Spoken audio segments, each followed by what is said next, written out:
আসসালামু আলাইকুম। যে কি পরে বের হয়েছে আজকে দেখেন। এগুলো হচ্ছে শীত প্রধান দেশের জন্য উপযুক্ত জুতো আর কি। তো ঠান্ডার ভিতর আজকে -11 ডিগ্রি পড়তেছে এখন সকাল সকাল।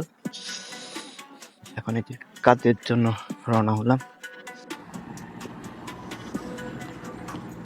দেখুন গাড়ি দিয়ে কিভাবে বরফ পরিষ্কার করা হয়। আর এই দেশ যেহেতু শীত প্রধান দেশ, তাই এখানে প্রচুর পরিমাণ শীত পড়তে আছে, তার সাথে সাথে বরফও পড়তে আছে। আর এই দেশের রাস্তাগুলো পরিষ্কার করার জন্য তারা এই পদ্ধতি ব্যবহার করে। আর আজকে এই দেশে -11 ডিগ্রি সেলসিয়াস তাপমাত্রা। আর এই দেশে যতবারে বরফগুলো পরিষ্কার করা হোক না কেন, বারবারে বরফ পড়তে আছে। যেহেতু এটা শীত প্রধান দেশ, তাই তারাও কিছুক্ষণ পর পর এসে রাস্তাগুলো পরিষ্কার করে দিয়ে যায়। এই যে ফ্যাক্টরি, যদিও 8টা বাজে যাওয়ার কথা, অলরেডি 10-15 মিনিট লেট হয়ে গেছে। ঘুম থেকে উঠতে একটু দেরি হয়ে গেল আর কি। এই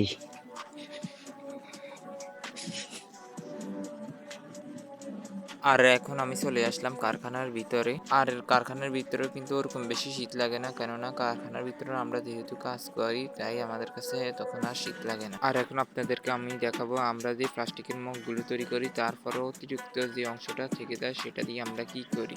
আর আপনারা আমাদের গত ভিডিওতে যারা দেখেছেন তারা অবশ্যই জানেন যে আমরা গত ভিডিওতে বলে দিয়েছিলাম যে অংশটা থাকে সেটা পরবর্তীতে আমরা মেশিনের সাহায্যে গুঁড়ো করে এবং নতুন করে আবার সেটা তৈরি করি। আর আপনারা ভিডিওটা ধৈর্য সহকারে দেখতে থাকুন। আর এখন আপনাদেরকে আমি দেখাবো যে কিভাবে আমরা মেশিনের সাহায্যে এই প্লাস্টিকগুলো গুঁড়ো করি এবং নতুন করে আবার সেগুলো তৈরি করি।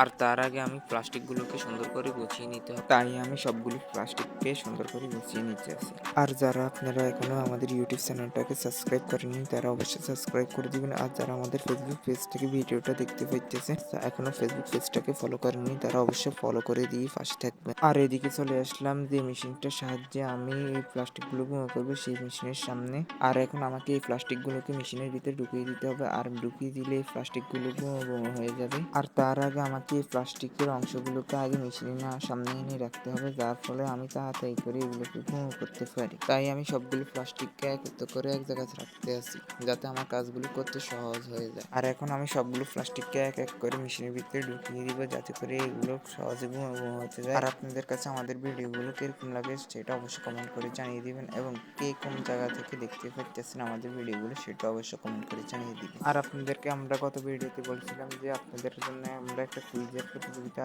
আয়োজন করেছিলাম। আর আমরা প্রতি সপ্তাহে আপনাদের মধ্যে যে কোনো পার্সনকে 50 থেকে 500 টাকা পর্যন্ত মোবাইল রিচার্জ করে দিব। আর আপনারা যারা এই সুবর্ণ সুযোগটি পেতে চান তারা অবশ্যই কিছু শর্ত নিতে হবে। সর্বপ্রথম আমাদের ইউটিউব চ্যানেলটাকে সাবস্ক্রাইব করে দিতে হবে এবং আমাদের ফেসবুক পেজটাকে ফলো দিয়ে রাখতে হবে। আর আপনাকে আমাদের যে কোনো 5টা ভিডিওতে লাইক, কমেন্ট এবং শেয়ার করে দিতে হবে। আর এদিকে আমাদের প্লাস্টিকগুলো গুঁড়ো করা শেষ হয়ে গেছে, আর আপনারাও দেখতে থাকেন প্লাস্টিকগুলো গুঁড়ো করার পর কিরকম লাগতেছে।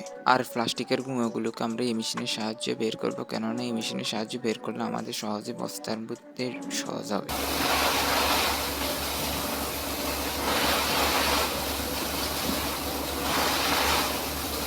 তো আজকের মতো এখানে বিদায় নিচ্ছি, আবারও দেখাবো নতুন আরেকটা ভিডিওর মাঝে। তো আজকের মতো এখানে বিদায় নিচ্ছি, আল্লাহ হাফেজ।